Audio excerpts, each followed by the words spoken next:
Here are two questions in problem 1 for the review for the first exam. Notice that we have to understand the prepaid insurance account and the wages payable account.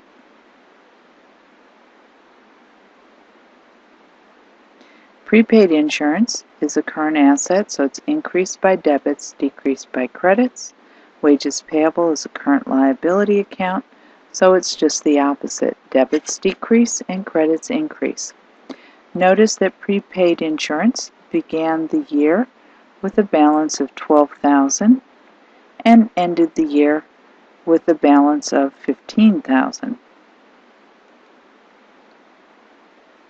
Wages payable, a separate question, began the year with a beginning balance of $13,000 and ended the year with an ending balance of $17,000. Let's take, we're going to find the cash paid for insurance, or prepaid insurance, first. And we know that prepaid insurance increases when we buy it, and prepaid insurance decreases when it's used. In other words, when it's an expense. Now, notice that we really care about the beginning and ending balances for assets, liabilities, and shareholders' equity accounts. But when we look at our expenses, all we care about is what was used or consumed this year. And the reason that we don't care about the beginning or the ending balance is we close or zero out our expense accounts every single year, or we set it back to zero.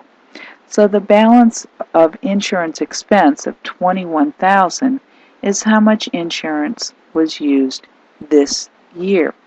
So if I know that, then I can back into how much insurance did I buy this year, in other words, with cash. So $15,000 plus $21,000 minus $12,000. If we reverse our signs, we will find that the cash paid for insurance was $24,000.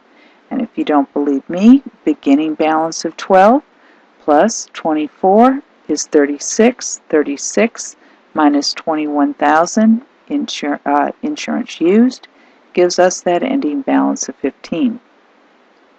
Wages payable, we know, is increased when we've used, or is our expense for our employees, and wages payable decreases when cash is paid. So notice here, the wages expense for the year was $39,000. So we used or consumed employees' times and effort of $39,000. But $13,000 plus $39,000 do not equal $17,000. So how much cash was paid for wages? And it appears to be the difference, or $35,000. So filling in the blanks here, the cash paid for insurance was $24,000, and the cash paid for wages was $35,000. So notice you need to not only understand the journal entries, how to make them, but also the impact that they have when you look at the T accounts.